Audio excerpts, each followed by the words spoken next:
आज वो चिलम फूंक करके माँ बहनों की गालियां बकने वाले लोग या तांत्रिक या अघोरी हम युवाओं के आदर्श नहीं हो सकते। आप बागेश्वर धाम के जो है उनको भी चुनौती देने की बात कही थी। जो दावा करे उसी को चुनौती दो आप। कई लोगों ने परीक्षा भी ली होगी, कोई ऐसा आपको अवसर याद आता है हम कुछ भी नहीं बता सकते।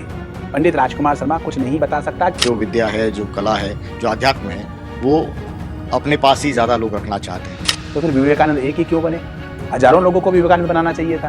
क्या लोगों की अज्ञानता है या जो ज्योतिष के जानकार हैं, जो विशेषज्ञ हैं? सुर नर मुनि जन की यह है रीति, स्वार्थ बिन करे न कोई। बिना स्वार्थ के कोई किसी से प्रेम नहीं करता है। अध्यात्म, धर्म, ज्योतिष, अंधविश्वास। अंधविश्वास कहाँ होगा? जहाँ विश्वास होगा। जहाँ अति विश्वास होगा वहीं पर अंधविश्वास का जन्म होता है। अति विश्वास के कारण हम अपनी खुद की कपोल कल्पनाएं निर्धारित कर लेते हैं। हम चिकित्सा के युग में, विज्ञान के युग में, प्रौद्योगिकी के युग में जीने वाले लोग हैं। प्रेम विवाह करने पे लगे, सब शारीरिक आकर्षण है। हम प्रेम विवाह के विरोध में नहीं है, लेकिन आप उस मनचाहे रिश्ते को 40 वर्ष की विवाह वर्षगांठ बना करके लोगों के सामने उदाहरण तो प्रस्तुत करिए। स्कूल में आपको कितने अंक मिलेंगे ये भी आप प्रेडिक्ट कर रहे थे खुद ही? मनोरंजन के लिए कहा करते थे। अच्छा, उस समय हमें भी पता नहीं था कि वास्तव में ऐसा है। दोस्तों, इस दौर में अध्यात्म और विज्ञान के बीच में जब बहस छिड़ी रहती है, जेन जी की भाषा कुछ अलग होती है, उनसे पुरानी जो पीढ़ी है उसकी सोच अलग होती है। इन दोनों पीढ़ियों के बीच में तालमेल और सामंजस्य कैसे होगा, अध्यात्म और ज्योतिष को किस रूप में देखा जाना चाहिए, और ज्योतिष क्या वाकई एक सधा हुआ विज्ञान है या फिर जिससे अंधविश्वास और तमाम चीज़ें कह दी जाती हैं, उसकी ओर गौर करना चाहिए। इन तमाम सवालों का जवाब देने के लिए हमारे पास में वो आध्यात्मिक गुरु मौजूद हैं, पंडित राजकुमार शर्मा जी। और आप न केवल धर्म अध्यात्म बल्कि ज्योतिष के ज़रिए और उस रूप में उसकी व्याख्या करते हैं कि सामने वाला है, उसकी पूरी कुंडली उसको देखते हुए ही वो उसको पूरा बयां कर देते हैं और एक तरह से ज्योतिष को लेकर जिज्ञासा पैदा करते हैं, अध्यात्म की जो भावना है उसको और प्रबल करते हैं। जिस उम्र में हैं, जिस पीढ़ी से हैं, उनसे सीधा संवाद उस रूप में हो सकता है क्योंकि लगभग एक ही उम्र के एक दौर में हैं, लेकिन आपका अध्यात्म का जो अनुभव है वो इतना प्रबल है कि कई ऐसे गूढ़ रहस्य हैं, सवाल हैं जो सहज भाषा में, आज की भाषा में, जैन जी की भाषा में उनके जवाब मिल सकते हैं। इसलिए आज हम उनके बीच में हम उनके सामने आए हैं उनसे बातचीत करने के लिए। बहुत बहुत स्वागत है सर पंजाब केसरी में। जो शुरुआत मैंने की वहीं से शुरू करते हैं। अध्यात्म, धर्म, ज्योतिष, इसको आमतौर पर अंधविश्वास से जोड़ दिया जाता है और ख़ास तौर से जैन जी का जिस तरह का पर माहौल चलता है उसके लिए विश्वसनीयता का एक बड़ा एक मुद्दा बना रहता है। कैसे देखते हैं, क्योंकि आप उसी पीढ़ी की नुमाइंदगी को थोड़ा सा और आगे लेकर आए? देखिए, आपने शब्द कहा अंधविश्वास। अंधविश्वास कहाँ होगा? जहाँ विश्वास होगा। जहाँ अति विश्वास होगा वहीं पर अंधविश्वास का जन्म होता है। तो हम करते क्या हैं कि अति विश्वास के कारण हम अपनी खुद की कपोल कल्पनाएं निर्धारित कर लेते हैं। हम शास्त्र सम्मत जो मर्यादाएं हैं उनको उनका पालन नहीं करते हैं। हमारे लिए शास्त्र प्रमाण है।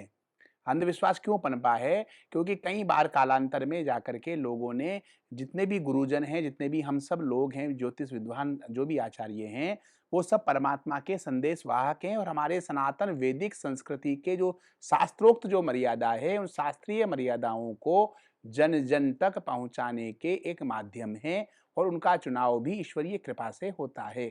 हम द्वार हैं उस परमात्मा तक पहुंचने के, लेकिन कालांतर में विभ्रंश होकर के लोगों ने इस द्वार को दीवार बना दिया। कुछ स्वयंभू लोगों ने परमात्मा के आगे, शास्त्रों के आगे अपने आप को एक दीवार के रूप में खड़ा कर दिया।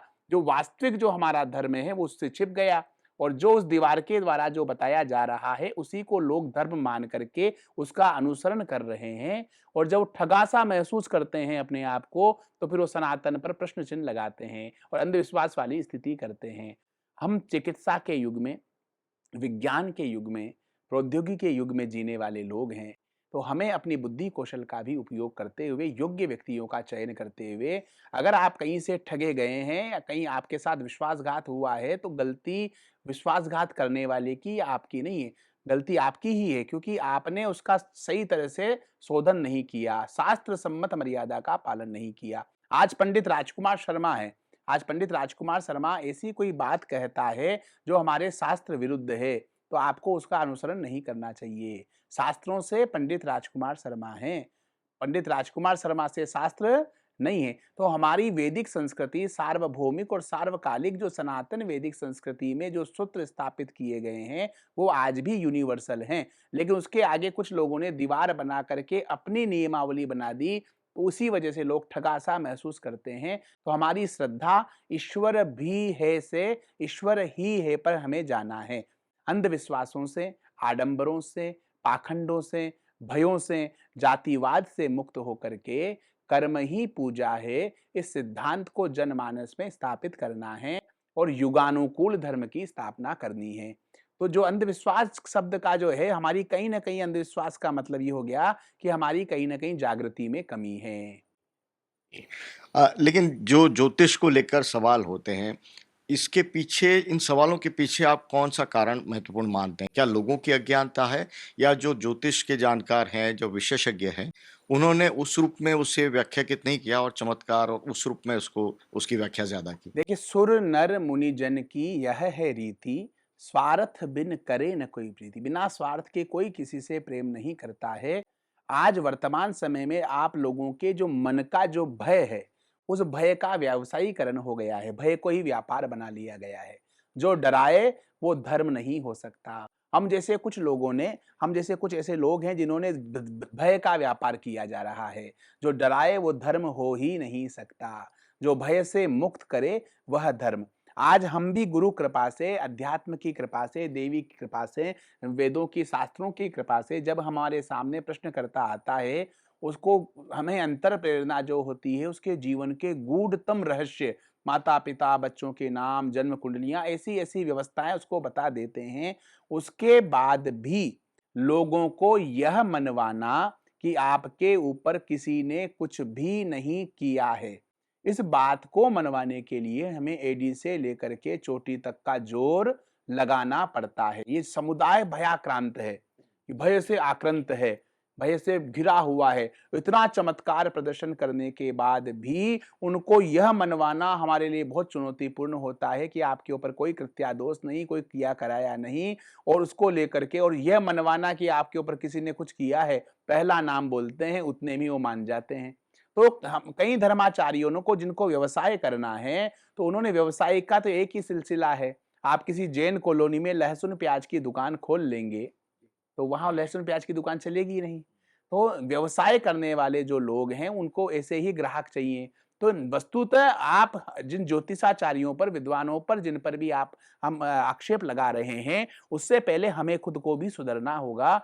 हमें भी आडंबरों से, इन भयों से मुक्त होना पड़ेगा। जागरूकता के इस जीवन में हम जी रहे हैं, हमें भी जागरूक होना पड़ेगा। दुग्धेन दग्ध वदना तर्केन फूक कृत्य पीबती। दूध से जला छाछ को भी फूक-फूक के पीता है। हम शिक्षा, चिकित्सा, विज्ञान के युग में जीने वाले लोग अगर हम ठगा-सा महसूस करते हैं, तो हमारे कहीं न कहीं ज्ञान का अभाव है। और ये ज्ञान का अभाव क्यों है? क्योंकि आज हमारी जो पारिवारिक इकाइयाँ हैं, वो बेहद कमज़ोर हो गई है। नागरिक जीवन में प्रवेश की जो प्रथम पाठशाला है, वो हमारा परिवार है। आज जितनी 90% जो समस्याएँ आप देखने को मिल रही है, इन समस्याओं का जो मूल अगर इसमें जाएँगे, तो मूल कारण है हमारी पारिवारिक इकाइयों का कमज़ोर हो जाना। आज संयुक्त परिवारों से हम एकल परिवारों पर आ गए हैं। चाचा-चाची, मामा-मामी, मौसा-मौसी, भूआ-फूफा सारे रिश्ते समाप्त हो गए हैं। धैर्य की क्षमता हमारे अंदर नहीं रही। अभिभावकों के मध्य में और संतति के मध्य में संवादहीनता हो गई है। अभिभावक रात-दिन, सुबह-शाम अपनी संतति के भविष्य को लेकर के लगे हुए हैं, लेकिन उनको अपने बच्चों के से कोई सरोकार नहीं है। किसी भी तरह का कोई सरोकार नहीं है। बच्चे बड़े हो रहे हैं, विवाह की उम्र बहुत आगे बढ़ गई है, सरोगेसी, टेस्ट ट्यूब बेबी तक हम जा रहे हैं। युवान जो है प्रेम विवाह तक जा रहे हैं, प्रेम विवाह करने पे लगे, सब शारीरिक आकर्षण है। हम प्रेम विवाह के विरोध में नहीं हैं। हम युवानों से ये कहना चाहते हैं, जेन ज़ी से भी ये कहना चाहते हैं कि आप प्रेम विवाह करिए, बहुत अच्छी बात है, किसी से प्रेम करके, उसको निभा करके, लेकिन आप प्रेम विवाह करके अपने जीवन की 40वीं या 50वीं वर्षगांठ तो मनाइए, उदाहरण तो प्रस्तुत करिए। आप एक टेम्परामेंट के नाम पर उसके नाम में उसको जानता नहीं, जानती नहीं, कैसे एक ऐसे व्यक्ति के साथ मैं जुड़ जाऊँ ये सारे आपके तर्क आप देते हैं अपने अभिभावकों को। आपके अभिभावक आपके प्रेम में वशीभूत होकर के आपका मनचाहा रिश्ता कर भी देते हैं। लेकिन आप उस मनचाहे रिश्ते को 40 वर्ष की विवाह वर्षगांठ मना करके लोगों के सामने उदाहरण तो प्रस्तुत करिए कि हमने प्रेम विवाह किया था और आज हम अपने जीवन की 40वीं वर्षगांठ मना रहे हैं। आज स्थितियाँ ये है कि हम दैनिक जीवन में ज्योतिष चर्चा करते हैं, तो जितने भी प्रेम विवाह के प्रतिदिन कम से कम 2 से 5 केस हमारे पास आते हैं। 100 में से 80% जो तलाक है, 1 वर्ष की अवधि में 80% तलाक की स्थिति तक पहुँच जाता है। फिर ये क्या प्रेम विवाह? मतलब प्रेमिका होने में और पत्नी होने में ज़मीन-आसमान का अंतर है। प्रेमी होने में और पति होने में ज़मीन-आसमान का अंतर है। परिवार जो है, ये संसार जो है उपयोगिता के सिद्धांत पर कार्य करता है। जब तक हम उपयोगी हैं, तब तक हमारी वंदना की जाती है, हमारा अनुसरण किया जाता है। लेकिन परिवार जो है, वो अनुपयोगिता के सिद्धांत पे काम करता है। जब ज परिवार में जो बच्चा सबसे ज़्यादा कमज़ोर होता है, अभिभावकों का प्रेम उस पर सर्वाधिक होता है। तो आप अपने परिवार से जुड़िए, पारिवारिक इकाइयों से जुड़िए, हमारे माता-पिता को आदर्श मानिए। आज भी हमारी माताजी जब भी कोई पूजा कर्म करती हैं और परमात्मा से माँगती हैं, 50 वर्ष हो गए उनको विवाह किए हुए, तो यही माँगती है कि मैं सुहागिन मरनी चाहिए हूँ। ये कोई शब्द नहीं है। ये हमारी भारतीय सनातन वैदिक संस्कृति का एक गौरवशाली पद्धति है, जिसमें मातृशक्ति के प्रति अभिव्यक्ति दी गई है। यत्र नार्यस्तु पूज्यन्ते रमन्ते तत्र देवता। मातृशक्ति एक घर और घर को अगर स्वर्ग बनाने का दायित्व है, तो मातृशक्ति के पास में है। तो हमारी जो पारिवारिक इकाइयाँ कमज़ोर हो गई, इन अंधविश्वासों में हम इतना घुल गए हैं कि बच्चों से पूछा जा रहा है कि बेटा कहाँ गए थे? मम्मा चाची के यहाँ गई थी। चाची ने क्या खिलाया? चाची ने चॉकलेट खिलाई। अच्छा उसकी बेटी ने भी खाई थी क्या? नहीं खाई। तब से तू वहाँ से आई है, तब से तेरा चेहरा उतरा हुआ है, तेरी चाची बड़ी जो है तांत्रिक है, कुछ ना कुछ कर दिया उसने तेरे ऊपर और अगली बार जाए तो कुछ खाना मत। तो इस तरह के अंधविश्वासों में उलझ करके हमने हमारी पारिवारिक इकाइयों को कमज़ोर कर दिया। भाई के आगे हमने बंद लगा दिया। अब स्थिति क्या हो रही है कि सत्ता, लक्ष्मी, संसाधन, ऐश्वर्य की चरम सीमा पर हम पहुँच गए हैं। हमारे पास सब कुछ है, संसाधन है, ऐश्वर्य है, भौतिकता की चरम सीमा पर हम पहुँच गए हैं, लेकिन उन भौतिक संसाधनों का उपयोग करने वाला हमारे पास कोई है नहीं। हमारे पास वो कंधे नहीं हैं जिन कंधों पर सिर रख कर के हम रो सकें, अपनी वेदना को प्रकट कर सकें। ये फ़ेसबुक, इंस्टाग्राम, यूट्यूब के लाखों करोड़ों जो फ़ॉलोवर्स हैं, जब आप आईसीयू में एडमिट होते हैं, तो उस समय कोई आपके पास नहीं आएगा। उस समय वही आपका परिवार, वही आपकी मित्र मंडली के लोग, वही आपके पड़ोसी, वही आपके कोई रक्त की व्यवस्था के लिए घूम रहा होगा, कोई जो धन की व्यवस्था कर रहा होगा, कोई वहाँ भोजन प्रसादी लेकर के जा रहा होगा, कोई हम जैसे विद्वान ज्योतिषाचार्यों के पास आकर के प्रार्थनाएँ कर रहा होगा, अनुष्ठान करा रहा होगा। तो ये जो आज 80% जो समस्याएँ हैं, उसका मूल कारण जो है, हमने हमारी पारिवारिक इकाइयों को बेहद कमज़ोर कर दिया है। हमने अपना संयुक्त परिवार से हम एकल परिवारों पर आ गए।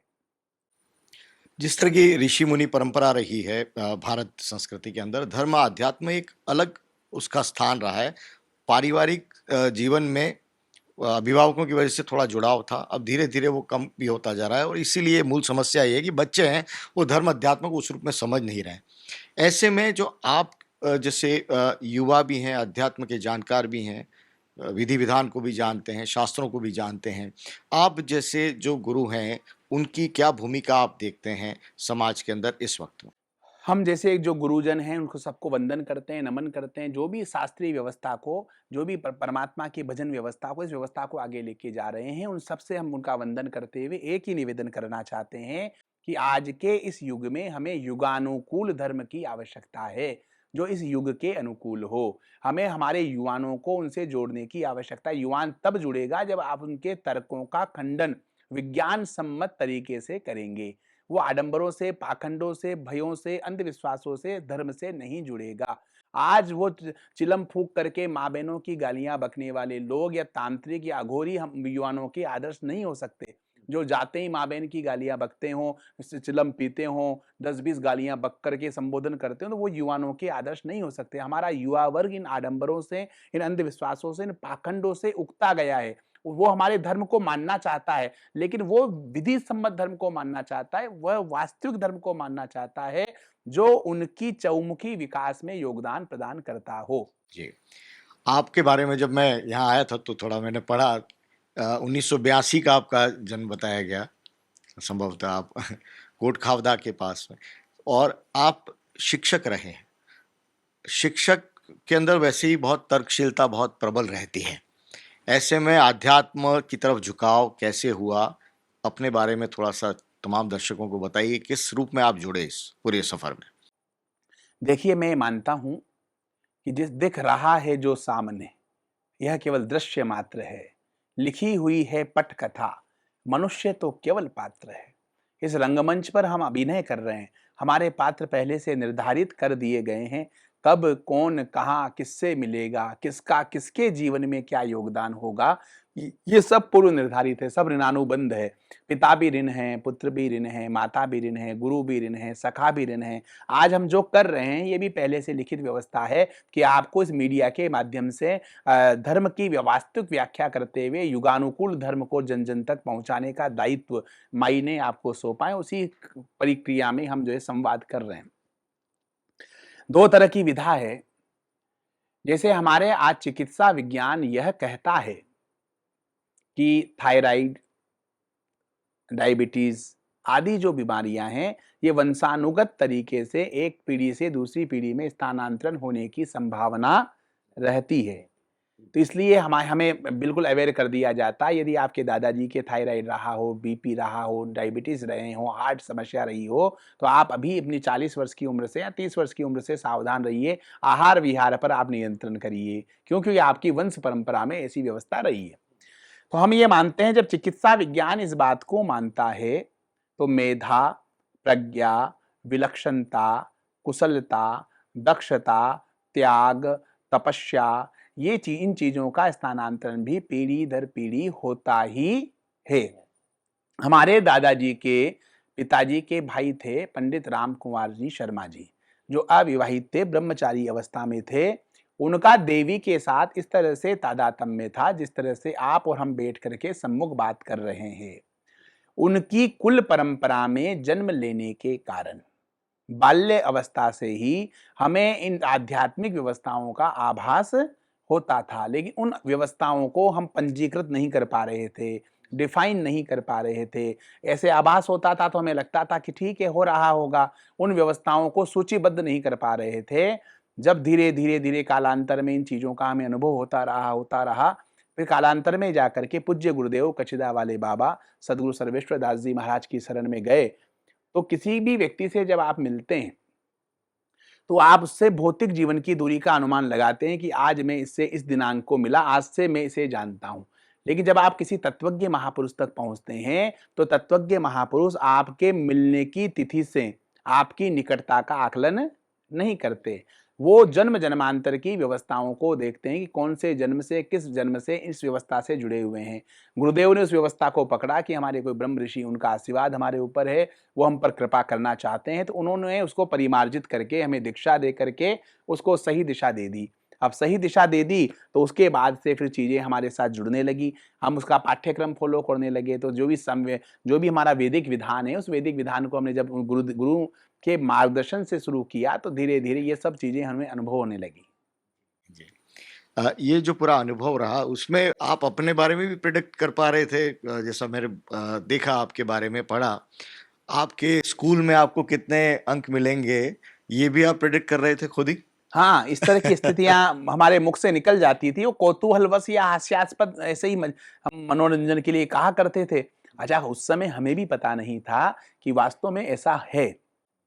हम तो मनोरंजन के लिए कह दिया करते थे। अब जब वो धरातल पर वो चीज़ें सटीक उतरती थी, तो हम खुद भी इतना आश्चर्यचकित होते थे कि क्या है?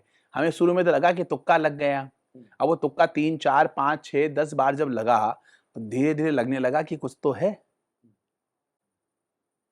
ये जो आपने कहा तुक्का लग गया, आमतौर पर इस सब लोगों में धारणा ये रहती है, जो भी इस आध्यात्म को, इस ज्योतिष को, इस ज्ञान को थोड़ी सी तार्किक नज़र से देखना चाहता है और थोड़ा आलोचनात्मक नज़रिए से देखता है, तो यही बात आती है कि कहीं तुक्का लग गया, कुछ लग गया। तमाम अलग अलग जो समकालीन गुरु हैं, जो इस तरह के जो प्रेडिक्शन से जुड़े हुए हैं, भविष्यवाणियों से जुड़े हुए हैं, चेहरा देख के जो सारी जानकारी दे देते हैं। एक सुहानी शाह करके एक सोशल मीडिया इन्फ्लुएंसर भी है, वो भी इसी तरह का काम करती हैं। बाबा बागेश्वर भी करते हैं, तमाम लोग हैं, आप भी कर रहे हैं। क्या फ़र्क आप देख पाते हैं? क्या ये मतलब, वो ये कहती हैं कि ये तो कला है, आप कह रहे हैं ये आध्यात्म है? देखिए, मूल मैं मानता हूँ कला भी अगर आपके अंदर विकसित हुई है तो वो भी उसकी कृपा से है। मूकम करोति वाचालम पंगुम लंघयते गिरि यत कृपा तमहम वंदे परमानंद माधवम। कला है तो सुहानी सा 10-20 लोगों को और सिखाए, 100-50 लोग और तैयार करे, क्यों उसको वहीं तक रख रखा है? अगर कोई चीज कला है, प्रशिक्षण के माध्यम से किसी चीज को लिया जा सकता है, तो कम से कम 1000 सुहानी सा होनी चाहिए ना, एक ही क्यों है? अभी उसको अंतर्मन की चेतना का जागृति नहीं है। ये कला भी कोई पूर्व जन्म जन्मांतर की व्यवस्था के कारण उसको मिली है, उसके पुण्यों का संचय हुआ है, तब जाकर के इस प्रतिभा का उसको अंदर उसके अंदर अवशेष है। यदि कला है और प्रशिक्षण के माध्यम से उसको सिखाया जा सकता है, तो एक विश्वविद्यालय बनाना चाहिए सुहानी शाह जी को। लाखों, हजारों, 10,000, 20,000 या 50,000 लोगों को तैयार करना चाहिए। लेकिन क्या वही सवाल आपसे अगर किया जाए कि क्या आप इस तरह की सोच रखते हैं कि क्योंकि अमूमन यही होता है, धारणा ये रहती है कि जो विद्या है, जो कला है, जो अध्यात्म है, वो अपने पास ही ज़्यादा लोग रखना चाहते हैं। आप नहीं, क्या सोचते हैं? देखिए 2 चीज़ें हैं, बहुत बढ़िया प्रश्न आपने किया है। ये चीज़ें जैसे हमारे पूज्य गुरुदेव कचिदावाले बाबा, उनकी 3 संतानें थीं, 3 पुत्र थे। तो उन्होंने उनकी जो विधा थी, उस विधा का स्थानांतरण अपनी संतति में नहीं करके गए वो, और वो चाहते तो भी नहीं कर पाते।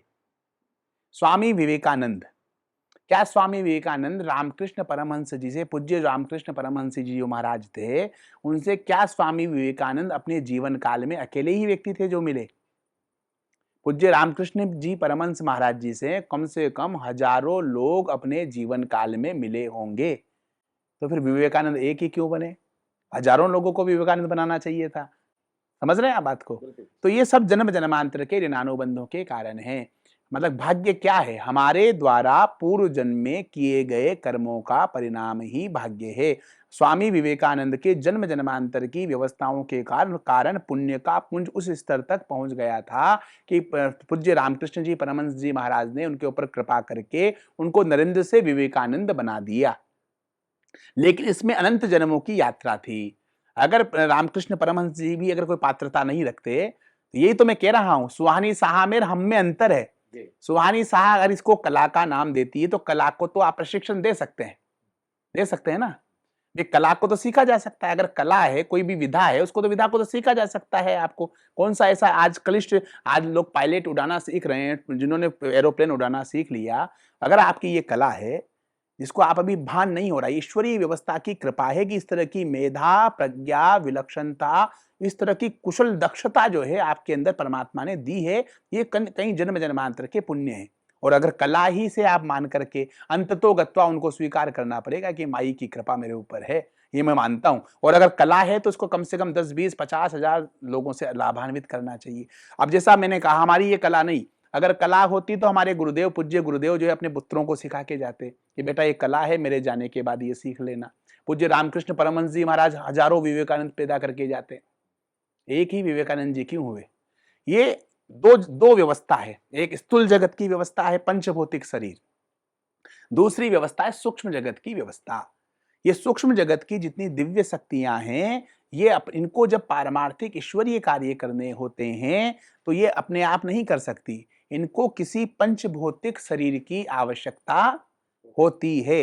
अब जहां इनको पात्रता लगती है, जन्म जन्मांतर का प्रारब्ध लगता है, वहां पर ये शक्तियां उनको निमित्त बना करके, नैमित्तिक बना करके अपने उनके माध्यम से प्रारंभ कार्य करवाती है। इसी तरह से हमें हमें भी हमारे जो पूज्य गुरुदेव हैं, हमारे जो ब्रह्म ऋषि भगवान हैं, उनकी कृपा से जो हमें उनकी कृपा अनुभव होती है। अच्छा, ऐसा भी नहीं है कि सबका बता पाएं। आप लाइन से इस भारत में आप लाइन से 20-50 लोगों को खड़ा कर देवे, सबका कोई नहीं बता। जिस ये हम उनके अधीन हैं, वो हमारे अधीन नहीं। ये दिव्य शक्तियों के अधीन हम हैं, दिव्य शक्तियां हमारे अधीन नहीं है। जब भी कोई प्रश्न करता, हमारे सम्मुख बैठता है, तो हम उनसे ये नहीं कह सकता इसका ये बताइए। वो जो बता रहे हैं, हमें केवल उसको डिलीवर करना है साक्ष्य भाव में।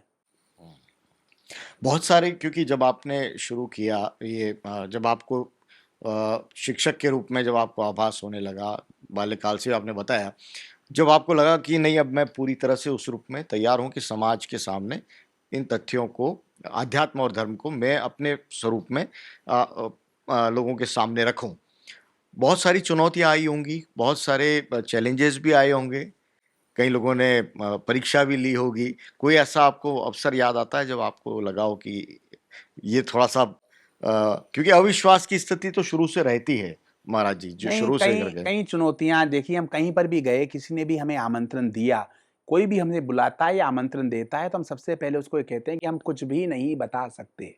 पंडित राजकुमार शर्मा कुछ नहीं बता सकता, किसी भी तरह के चमत्कार प्रदर्शन का अपेक्षा लेकर के आप हमसे मत जुड़िए। बताने वाला कोई और है, उसकी इच्छा हो तो बताए, उसकी इच्छा हो तो नहीं बताए, एक बात। लेकिन इसमें कई परीक्षण हुए, लोगों ने रैंडम हमें मतलब बुला-बुला करके रैंडम मिलाया लोगों से, इनका बताइए, इनका बताइए। हाँ, गुरु कृपा ये रही कि इस मूर्ख के माध्यम से अभी तक तो हम सभी कसौटियों पर खरे उतरे। उनकी कृपा थी कि मूर्ख जो है, उनकी कृपा से जो है, अभी तक सभी कसौटियों पर खरे उतरे। लेकिन हम किसी तरह की कसौटी पर हम अपने आप को कसना भी नहीं चाहते, हम किसी तरह का दावा नहीं करते, हम यह कर देंगे, वह कर देंगे, ऐसा कुछ नहीं करते। हम तो सामान्य से सेवक हैं और हम ये कहते हैं कि ईश्वर भी है, से आपको ईश्वर ही है तक जाना है। हम ट्रांसफार्मर नहीं है, ट्रांसफार्मर वहाँ से ऊर्जा का केंद्र वो है, उस ऊर्जा के केंद्र से जुड़िए आप, हमसे मत जुड़िए। हमें दीवार मत बनाइए, हमें द्वार बना करके परमात्मा से, शास्त्रों से, वेदों से, ग्रंथों से जुड़िए और आप शास्त्र सम्मत मार्ग का पालन करेंगे तो निश्चित रूप से आपका कल्याण होगा। ये सार्वभौमिक सत्य है। तो कई बार ऐसे परीक्षण हमारे साथ हुए, लेकिन उन हमने तो चुनौतियां बहुत रही। आश्रम की स्थापना की, लोगों को लगा जातिवाद करेंगे, ये करेंगे। हमने आश्रम का लखा जहां सभी को समान रूप से आश्रय मिले, वह आश्रम। ना कोई जाति का भेद, ना कोई लिंग का भेद, ना कोई पद का भेद, ना किसी प्रतिष्ठा का भेद। प्रारंभ से ही परमात्मा ने किसी तरह सभी प्रकार के भेदभाव से दूर होकर के एक सबके लिए और सब एक के लिए संगच्छध्वम संवदध्वम संवो मनांसी जानताम, इस सूत्र को जनमानस में स्थापित करने की प्रेरणा लेकर के पूज्य गुरुदेव के सानिध्य में जो है चल रहे हैं। फिर दूसरा विषय आया कि कहीं गुरुजी व्यवसाय तो नहीं करना चाहते हैं, तो प्रारंभ से ही एक व्यवस्था बनाई कि जो आज तक विगत 5 वर्षों में जितने भी अनुष्ठान परमात्मा ने हमें निमित्त बना करके कराए, इन 5 वर्षों में जितने भी लोग हमसे जुड़े, आज हमारे अनुष्ठानों में कई बार ऐसा भी हुआ है 2-2 करोड़ रुपए भी खर्च हुए हैं यजमान के, लेकिन एक भी किसी को भी हमने अनुष्ठान का संकल्प हमारा क्या रहता है, इससे क्या होगा, इससे कुछ भी नहीं होगा, सब कुछ नष्ट हो जाएगा तो भी तेरे चरण नहीं छोड़ूंगा, इस भाव से आपको अनुष्ठान करना है। जे ही विधि नाथ हो ये हित मोरा, करहु सो बेगी दास में, तो ये संकल्प है। जो भी आएगा वो पूजा करेगा। विधान आप कर रहे हैं, लेकिन जो भी आने वाला आगंतुक, हर व्यक्ति अपने आप में यजमान है, उसको आप पूजा से नहीं रोक सकते हैं, उसको आप हवन से नहीं रोक सकते हैं, उसको आप भोजन से नहीं रोक सकते, उसको आप अल्पाहार से नहीं रोक सकते हैं। तो पहले ये विधान किया, निष्काम अनुष्ठान कराना प्रारंभ किया। उसमें कई चुनौतियां थी। लोग बाग ने कहा कि ऐसे तो कोई अनुष्ठान कराएगा ही नहीं। मैंने कहा कोई बात नहीं है, नहीं कराएगा तो नहीं करेंगे, हमें कौन सा करना है। लेकिन प्रभु कृपा ऐसी रही, आपकी जैसी भावनाएं होती है, परमात्मा वैसी ही व्यवस्थाएं करना प्रदान कर देता है। आज हमें निमित्त बना करके माई ने जिन जिन घरों में अनुष्ठान करवाए, हम ये मानते हैं कि देखिए आप इत्र छिड़केंगे तो खुशबू आएगी ही, सूर्य उदय होगा तो अंधकार नष्ट होगा ही। जिन जिन घरों में प्रभु कृपा से हमारे अनुष्ठान लोगों ने हमें निमित्त बना करके अनुष्ठान करवाए गए, आज वो सभी लोग हमारे आत्मीय परिजन हैं, परिवार की तरह जुड़ गए, क्योंकि हमने निष्काम करवाया। हमने उनसे कोई कामना नहीं रखी, उनकी कोई गारंटी नहीं दी, कोई लाभ लोभ लालच की बात नहीं की, तो आज वो हमसे पूर्णतया जुड़े हैं। हमसे जुड़ने का मतलब संस्कृति से जुड़े हैं, सनातन व्यवस्था से जुड़े हैं और शास्त्रीय व्यवस्थाओं का पालन कर रहे हैं। उनका हम पर, हमका उन पर पूर्ण विश्वास वाली स्थिति आज हमारी हो गई। दूसरा ये विषय का छेदन हमने किया। तीसरा विषय रहा कि हम कहीं कोई बहुत बड़े गुरु बनना चाहते हैं, तो हम कोई बहुत बड़े गुरु भी नहीं बनना मेरा चाहते। सवाल वही था बीच में कि आश्रम की व्यवस्था क्यों, मतलब आश्रम की जरूरत क्यों पड़ी? आश्रम की देखिए, हमारे यहाँ पर गुरुकुल पद्धतियां चली आ रही है। आपने प्रश्न किया हमारी पारिवारिक इकाइयां कमजोर हो गई, परिवार में हम विद्यार्थियों को, अपने बच्चों को जो है संस्कार नहीं दे रहे, चाचा चाची के पैर छूना, तिलक लगाना, मोली बांधना, सिखा रखना, हमारी शास्त्रीय परंपराओं का ज्ञान हम उनको दे नहीं रहे हैं। आज आने वाली पीढ़ी की स्थिति है, राम लक्ष्मण के बाद लोग पूछेंगे आने वाले समय में कि भरत और शत्रुघ्न कौन थे, ये पूछेंगे लोग। तो हम हमारी शास्त्रीय विधान को आगे बढ़ाने में हमारे पारिवारिक इकाइयां कमजोर हो गई। पहले गुरुकुल व्यवस्थाएं हुआ करती थी, उनमें शास्त्रीय विधान हुआ करता था, शास्त्रों की जानकारी हुआ करती थी। अब अभिभावक अपने बच्चों को वहां भेज करके ज्ञान आदि शिक्षा में निष्णात करते थे, रीति नीति से निष्णात करते थे, लेकिन आज वो पद्धतियां समाप्त हो गई है। तो इस तरह की आश्रम की जो पद्धतियां हैं, गुरुकुल की जो पद्धतियां हैं, जो समर्थ लोग हो गए हैं, परमात्मा ने जिनको सामर्थ्य प्रदान किया है, लोग क्या करते हैं कि सामर्थ्य को संचित कर लेते हैं। आपको सामर्थ्य क्यों दिया जाता है? सामर्थ्य दिया जाता है वितरण के लिए। परमात्मा ने आपको सभी उत्तरदायित्वों से मुक्त इसलिए किया है कि आप अपने ज्ञान के माध्यम से, मेधा के माध्यम से, व्यक्तित्व के माध्यम से उस पारमार्थिक व्यवस्था के निमित्त बने, लोगों में जन जागरण करें, उनको आडंबरों से, पाखंडों से, भयों से, अंधविश्वास से, जातिवाद से मुक्त करें, कर्म ही पूजा इस सिद्धांत को लाएं, पारिवारिक इकाइयों को मजबूत करने का कार्य करें। तो उसके लिए एक इस तरह की आश्रम की व्यवस्था का होना बहुत अनिवार्य था, जो उस फॉर्म में चल सके जिसका लक्ष्य ही केवल यही हो। जी, 2-3 सवाल मैं करना चाहता हूँ जो समकालीन भी हैं। जैसे कि महाराष्ट्र के अंदर एक संस्था है जो तमाम जो धर्मगुरु हैं, जो इस तरह की बात करते हैं कि भविष्य दिखाना और तमाम चीज़ें, उसके ऊपर वो उनको चुनौती देते हैं। बाबा बागेश्वर धाम के जो हैं उनको भी चुनौती देने की बात कही थी। क्या इस तरह का कोई संस्थागत आपको भी कोई देखिए, मैं ये मानता हूं, चुनौती उनको दी जाती है जो किसी तरह का दावा करते हैं। जो दावा करे उसी को चुनौती दो आप। हम तो कोई दावा करते ही नहीं। हमने तो आज तक कहा ही नहीं कि आप हमारे, आज तक कोई हमारा विज्ञापन नहीं है, किसी तरह का हमारा कार्ड नहीं है। हम किसी को ये नहीं कहते कि हम जन्म कुंडली बना देंगे, हम ये कर देंगे, हम वो कर देंगे। हम सबको यही कहते हैं कि वो सब कुछ कर सकता है और कर्म ही पूजा इस सिद्धांत को अपनाइए। ईश्वर आपको क्षमा कर देगा, लेकिन कर्म आपको क्षमा नहीं करेंगे। वो अंधता निवारण की बात कर रहे हैं, हम तो खुद ही आडंबरों से, पाखंडों से, भयों से, अंधविश्वासों से मुक्त करने की बात कर रहे हैं। यही तो हमारा लक्ष्य है। तो दावा जो करे उसके लिए आप चुनौती पेश करें। जिसका कोई दावा ही नहीं, जो दावा करे वही तो प्रमाणित करेगा। हम तो दावा कर ही नहीं रहे, हम तो कहीं दावा नहीं कर रहे। आज तक हमने किसी भी प्लेटफॉर्म पे दावा नहीं किया। लोग रोज हमें आकर के 5 से 10 लोग, हम तो, और उनका जो वो अंधता निवारण समिति के जो लोग काम कर रहे हैं, उन्हीं का कार्य हम कर रहे हैं अध्यात्म के माध्यम से। ये चमत्कार प्रदर्शन के बाद भी हम लोगों को, हमारे प्रवचन आप सुनेंगे, हमसे मिले हुए लोगों से सुनेंगे, तो वो उनको ऐसा खुद का ही लगेगा, श्याम मानव जी को भी लगेगा कि ये तो पंडित जी तो वही काम कर रहे हैं जो मैं कर रहा हूं।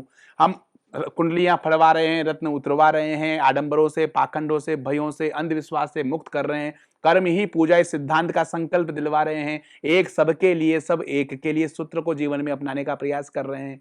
और हम कोई दावा नहीं कर रहे, हम तो ये कहते हैं परमात्मा ही करेगा, जो करना ईश्वर करना है, आपके कर्म करेंगे, इस सिद्धांत को स्थापित कर रहे हैं। प्रतिदिन कम से कम 8 से 10 लोग ऐसे हैं जो आकर के हमें कहते हैं गुरुजी हमारा अनुष्ठान करवा दीजिए। कल ही एक व्यक्ति थे जो 5 लाख रुपए लेकर के कहा कि 5 लाख रुपए मैं आपको डाल देता हूं, गुरुजी हमारा अनुष्ठान करवाइए।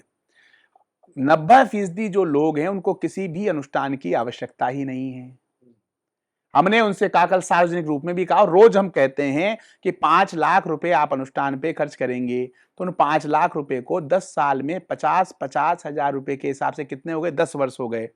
10 वर्ष तक उनको ऐसा करिए, 50,000 रुपए का साल का, प्रति वर्ष का एक टूर बनाइए। उस टूर में आप अपने आसपास के मोहल्ले के जो लोग हैं, आपके जो मित्र मंडली के 5-7 परिवारों को रखिए, एक बड़ी अच्छी गाड़ी कीजिए, अपने बच्चों को लेकर के जाइए तीर्थों पर, सालासर बालाजी लेके जाइए, वैष्णो देवी लेके जाइए, तिरुपति बालाजी लेके जाइए, हरिद्वार में गंगा स्नान करवाइए, उनको गंगा का महत्व समझाइए, उनके साथ खेलिए, उनके साथ कूदिए, बच्चों की तरफ बच्चे बन जाइए, मोबाइलों को साइलेंट कर दीजिए, और जो आसपास के जो परिवार हैं उनको भी साथ में लेके जाइए। लगातार जब 8-10 सालों तक ऐसी व्यवस्था चलती रहेगी, वहाँ सब सुबह प्रातः उठते ही बच्चे आपको प्रणाम करेंगे, आपके साथ जो बड़े लोग हैं उनको प्रणाम करेंगे, उनमें संस्कारों का उदय होगा, वो जानेंगे, हमारी संस्कृति को जानेंगे, तो उस अनुष्ठान की जगह वो पद्धति आपके अधिक काम होगी। आपके साथ 20-25 परिवारों का, 30 परिवारों का एक समूह आपके साथ खड़ा हो जाएगा जो आप पे विश्वास करेगा। आपके बच्चे कभी अपने आप को अकेला महसूस नहीं करेंगे, सुसाइड टेंडेंसी की ओर नहीं जाएंगे, और आपका एक ऐसा संकटकालीन अवस्था में भी आपके साथ 100, 200, 500, 1000 लोग एक साथ इकट्ठे रहेंगे, तो आपका नकारात्मक समय भी आसानी से बीत जाएगा। हम तो यही कहते हैं। तो जो अंधता निवारण समिति के जो श्याम मानव जी जो कर रहे हैं, हम उन्हीं का अनुसरण कर रहे हैं। श्याम मानव जी को भी नमस्कार है, वंदन है। हम तो उनका अनुसरण कर रहे हैं। हमारे किसी भी वक्तव्य से अगर उनको कभी ऐसा लगता हो कि हम कोई अंधविश्वास फैला रहे हैं तो हम उसको सुधार कर देंगे। आपकी मुलाकात कभी हुई है इस तरह हमारी के कोई व्यक्ति से? मुलाकात जी, जी। नहीं हुई है। आपने कहा कि धर्म स्थानों पे और तमाम जगहों पर जाएँ, उनके बारे में बताएँ।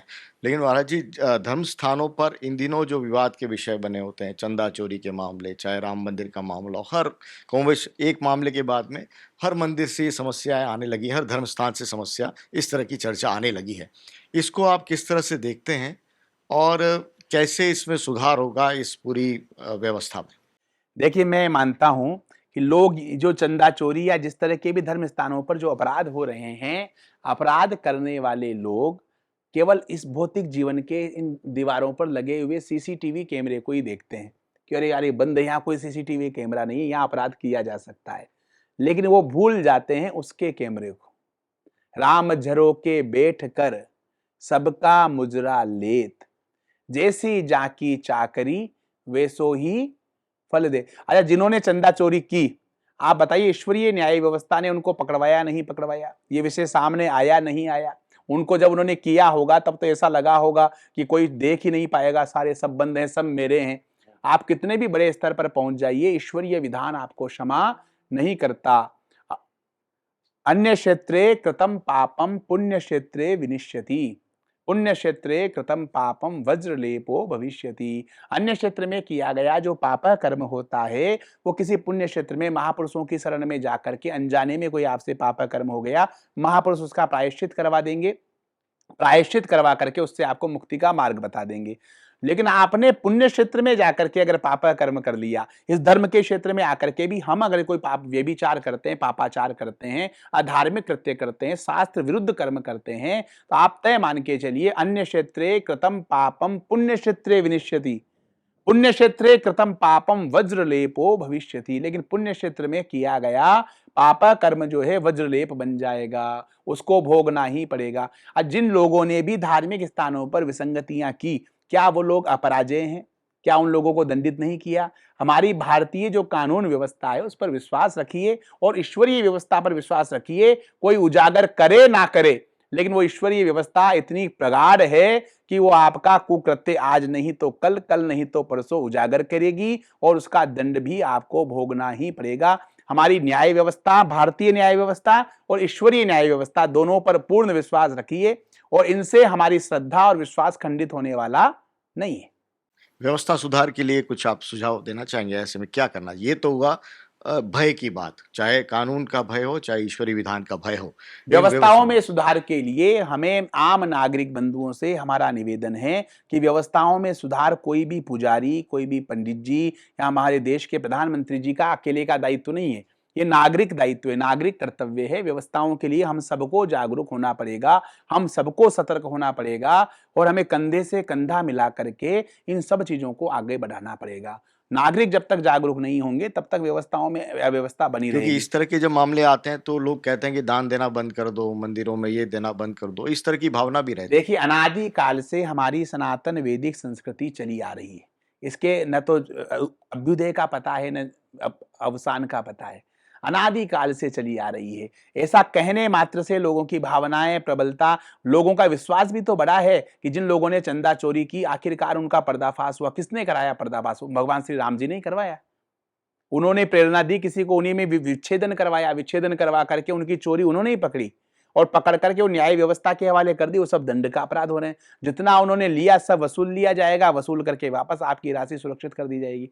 ईश्वरीय विधान पर विश्वास रखिए, लेकिन ये जरूर है अंधविश्वास पर नहीं। सतर्क रहिए, सावधान रहिए। आपको जो बुद्धि कौशल मिला है उस बुद्धि कौशल का उपयोग करते हुए आपके जो नागरिक कर्तव्य हैं, हम अधिकारों के लिए लड़ रहे हैं, अधिकारों के लिए लड़ रहे हैं और कर्तव्य का पालन करना नहीं चाह रहे, तो हमें अपने कर्तव्यों के पालन पर बल देंगे तो एक एक करते करते हमारा ये राष्ट्र मजबूत होगा। हमारी माँ भारती को हम परम वैभव तक पहुंचाने में जो है हम वो करेंगे। लेकिन एक बड़ा सवाल ये कि लोग कहते हैं कि धर्मगुरु और जितने जानकार हैं, ज्योतिष के जानकार हैं, ये हर चीज़ का प्रेडिक्शन कर लेते हैं। क्या भारत के भविष्य को लेकर, ये राम मंदिर में ये होगा या पाकिस्तान से कैसे निपटना है, अंतर्राष्ट्रीय बाजार में क्या स्थितियां हैं, क्या इस तरह के बड़े प्रेडिक्शन देते हुए आप आगाह नहीं कर सकते? अमूमन ये कहते हैं कि जब हो जाता है तब ये कहते हैं कि देखिए हमने ऐसा कहा था। देखिए, सुनहु भरत भावी प्रबल, विलखी कहूं मुनिनाथ, लाभ हानि जीवन मरण यस अपयस सब विधिहात। मैंने कहा कि सूक्ष्म जगत और स्थूल जगत, ये सारी व्यवस्था उस सूक्ष्म जगत पर विद्यमान है। हम चाह करके अपना खुद का चश्मा नहीं हटा सकते, चाह करके हम अपना चश्मा नहीं हटा सकते, ये उसके ऊपर निर्भर है। और वो जो करता है श्रेष्ठ करता है, हम ये मानते हैं। आज लोग कहते हैं सनातन ने इस राष्ट्र को क्या दिया। लोगों का तर्क रहता है कि सनातन धर्म ने क्या दिया राष्ट्र को। तो आज हम पंजाब केसरी के माध्यम से हम लोगों का थोड़ा सा उनकी नजर देखना चाह रहे हैं। सर्वे भवन्तु सुखिनः, सर्वे सन्तु निरामयाः, सर्वे भद्राणि पश्यन्तु, माँ कश्चित दुख भाग भवेत्। किसने दिया? सनातन ने दिया। सर्वे में केवल हिंदू नहीं है, वहां हिंदू भवन्तु सुखिनः की बात नहीं की, हमने सर्वे की बात की, चराचर जगत के कल्याण की कामना की। अयम निजः परो वेति गणना लघु चेतसाम, उदार चरिता नाम तु वसुधैव कुटुंबकम। किसने दिया? पूरी सृष्टि को, चराचर जगत को हम परिवार मान करके चलते हैं। किसने कहा? हमने कहा, सनातन कह रहा है। विश्व का कल्याण हो हम कहते हैं, केवल एक सनातन धर्म है जो पूरे विश्व के कल्याण की, चराचर जगत के कल्याण की कामना करता है। हम संगच्छध्वम संवदध्वम संवो मनांसी जानताम, हम इसकी बात करते हैं, एक साथ चलें, एक साथ उठें, अपना हर हाल में अपना होता है, जो जैसा है उसको वैसा स्वीकार करिए, उसको जैसा होना चाहिए उसको वैसा बनाने का प्रयास करिए। ये किसने दिया? सनातन ने दिया। सनातन ने कभी किसी जाति की बात नहीं की, किसी धर्म की बात नहीं की, सनातन ने सबके मंगल की कामना की। तो आत्मवत सर्वभूतेषु, अपने आप को, चराचर जगत को अगर किसी ने माना, अपने समान मानने की बात अगर किसी ने कही, तो सनातन वैदिक संस्कृति ने कही। और जो लोग सनातन का विरोध करते हैं, हम उन लोगों को भी ये कहना चाहते हैं कि आप अपना विरोध जारी रखिए, हम अपना जलवा बरकरार रखेंगे। और जलवा किस चीज का? जलवा कोई युद्ध कौशल का जलवा नहीं, हमारा बीज प्रेम का बीज है। हमारा बीज किसका है? प्रेम का बीज है, ममत्व का बीज है, वात्सल्य का बीज है। हम आप लोगों को भी प्रेम से, वात्सल्य से, सहानुभूति से, सहृदयता से आप लोगों को भी निश्चित रूप से, आप जो मुख्य धारा में नहीं है, हम आप लोगों को भी एक दिन मुख्य धारा में लेकर के आएंगे। किससे? हमारे समर्पण के माध्यम से, बल से नहीं। सनातन में न कोई बल का प्रयोग है, न कोई प्रभाव का प्रयोग है। सनातन धर्म को, आपको धर्म परिवर्तन करने के लिए कहीं पर भी आज तक एक उदाहरण नहीं आया होगा कोई हमने किसी को धनराशि दी हो। हम अपने प्रेम से, मानवता से, समर्पण से, सहृदयता के माध्यम से, अपने सार्वभौमिक सूत्रों के माध्यम से आपको अपनी ओर लाएंगे। आज पूरा पाश्चात्य जगत, पूरा विश्व स्तर पर, वैश्विक स्तर पर, सब पूरा पाश्चात्य जगत हमारी सनातन वैदिक संस्कृति के सामने दंडवत है। सनातन वैदिक संस्कृति को मान करके जय जयकार कर रहा है। वो कोई दबाव से नहीं कर रहा, वो कोई धन से नहीं कर रहा, प्रभाव से नहीं कर रहा, वो अंतर मन से कर रहा है। हम अंतर मन की चेतना को जीतने वाले लोग हैं। हम प्राणी मात्र से प्रेम करने वाले लोग हैं। हम नर को नारायण मान करके और जीव को शिव मान करके सेवा करने वाले लोग हैं। तो सनातन की ये व्यवस्थाएं सार्वभौमिक है, सार्वकालिक है, और हम इन व्यवस्थाओं के माध्यम से हमारी माँ भारती को परम वैभव तक पहुंचा करके पूरे राष्ट्र को वंदनीय स्थिति तक पहुंचाने का कार्य पूज्य गुरुदेव और माँ भगवती के सानिध्य में कर रहे हैं। कभी आपने प्रिडिक्शन ऐसा देखा, अभी भारत का भविष्य कैसा होगा, प्रधानमंत्री मोदी, राजस्थान के मुख्यमंत्री, कोई ऐसी भविष्यवाणी आप निकट? देखिए, माँ की कृपा से जो जो भविष्यवाणियां हमारे मुख से हुई, कुछ उनकी कृपा से बहुत भविष्यवाणियां सिद्ध भी हुई, लेकिन हम उसको इस मंच पर अपने माध्यम से कुछ कहना नहीं चाहते। ये तो वो लोग कहें जिनका हुआ है, क्या ये होने उनका वाला दायित्व है। क्या होने वाला है, दर्शकों को अगर कुछ बता सके भारत के संदर्भ में? आने वाला समय भारत के लिए बहुत स्वर्ण युग है। चुनौतियां काफी रहेंगी, को बहुत चुनौतियां रहेंगी, लेकिन मुझे लगता है कि हम सब मिलकर के अगर नागरिकों को अपने कर्तव्य का पालन करते रहे और हमने हमारे राष्ट्र नायक के साथ कदम से कदम बढ़ा करके चलते रहे, तो आने वाले समय में हम एक स्वर्ण व्यवस्था में, स्वर्णिम व्यवस्था को हम जो है जन्म देने वाले हैं। लेकिन उसके लिए नागरिकों का साथ बहुत अनिवार्य है, भारतवासियों का साथ बहुत अनिवार्य है। उनके बिना संभव नहीं है, कोई अकेला कुछ नहीं कर सकता है। आने वाले 20-25 साल, 30 सालों में पंडित राजकुमार शर्मा जी, आप किस रूप में दुनिया में अपने आप को? आने वाले 20-25 सालों में हम जो है उस भारत का निर्माण करना चाहते हैं जो आडंबरों से मुक्त हो, पाखंडों से मुक्त हो, अंधविश्वासों से मुक्त हो, जातिवाद से मुक्त हो, कर्म ही पूजा है सिद्धांत को मानने वाला हो। हमारा सबसे ज्यादा केंद्र संस्कारों पर है, संस्कारों के उदय पर है। उसमें जो है हमारी पारिवारिक इकाइयों को मजबूत करने पर हम सबसे ज्यादा बल देंगे और शास्त्रीय परंपरा के अनुसार जो है हम अपने कर्म पर ध्यान देंगे। उद्योगिनम पुरुष सिंह मुपेति लक्ष्मी, देवेन देयमिति इति का पुरुषा वदन्ति। जो पुरुषार्थी जो लोग होते हैं अपने लक्ष्य को प्राप्त कर लेते हैं, भाग्य के द्वारा दिया जाता है, ऐसा कायर लोग कहते हैं। इसलिए हमें अभी गुरु पूर्णिमा का महापर्व आ रहा है। हम जब हमारे गुरुदेव के पास हम गए दीक्षा लेने के लिए, तो गुरुदेव ने कहा कि दीक्षा तब लेना जब भिक्षा मांगना छोड़ दे। आज हम जो है गुरु पूर्णिमा पर जाकर के दीक्षा ले रहे हैं और हर छोटी बात, गुरुजी बच्ची बीमार है, गुरुजी ये बीमार है, मेरे व्यवसाय में घाटा हो गया। अरे गुरु दीक्षा का मतलब है उनसे आशीर्वाद लेकर के अखंड और प्रचंड पुरुषार्थ करिए, विकल्प रहित संकल्प लीजिए और संकल्प लेकर के अखंड और प्रचंड पुरुषार्थ करके आप अपने आप को ऐसे स्तर पर स्थापित कीजिए कि आपके गुरु को आप पर गौरव हो। गुरु वो महान होता है जिसके शिष्य के नाम से उसको जाना जाता है। तो हम हमारे युवाओं को हम चाहते हैं कि हमारे युवान अपनी प्रतिभा के माध्यम से विश्व पटल पर अपने आप को स्थापित करें, अपने माता पिता का, अपने कुल का नाम गौरवान्वित करें और हमारी सनातन वैदिक संस्कृति को विज्ञान सम्मत तरीके से आडंबरों से, पाखंडों से, भयों से, अंधविश्वासों से मुक्त होकर के कर्म के माध्यम से स्थापित करके हमारे देश को, माँ भारती को परम वैभव तक पहुंचाने में अपनी भूमिकाओं का निर्वहन करें। बहुत बहुत धन्यवाद गुरुजी, आपने जिस रूप में बात रखी। आमतौर पर पंडित राजकुमार शर्मा के बारे में जो चर्चाएं यही रहती हैं कि वो तुरंत भविष्य दिखा देते हैं, लेकिन हमने उनके व्यक्तित्व का वो पहलू दिखाया है कि वो धर्म, अध्यात्म, ज्योतिष को लेकर सोचते क्या हैं, भारत के लिए संदर्भ में क्या सोचते हैं, युवाओं को लेकर क्या सोचते हैं और ख़ास तौर से आने वाले भविष्य में खुद को वो किस रूप में इस देश में, समाज के सामने रखना चाहते हैं। उम्मीद है ये पूरा कार्यक्रम आपको अच्छा लगा होगा। कमेंट बॉक्स में ज़रूर लिखिए। हाँ, हमने कुछ तुरंत सवाल नहीं पूछे कि आप ये बताइए कि वो बताइए, क्योंकि मकसद परीक्षा लेना नहीं है, मकसद संवाद करना है, सार्थक एक सहज आध्यात्म और ज्योतिष को लेकर जो भ्रांतियां हैं या जो मन में लोगों के मन में सवाल है, उन तमाम सवालों को हमने रखने की कोशिश की है। कमेंट बॉक्स में आप अपनी राय रखिए, आपके भी कोई सवाल हो तो रखिए। हम फिर एक बार दौर रखेंगे जिसमें गुरुजी से चर्चा करें इन तमाम मसलों पर। बहुत बहुत शुक्रिया पंजाब केसरी से जुड़ने के लिए। नमस्कार।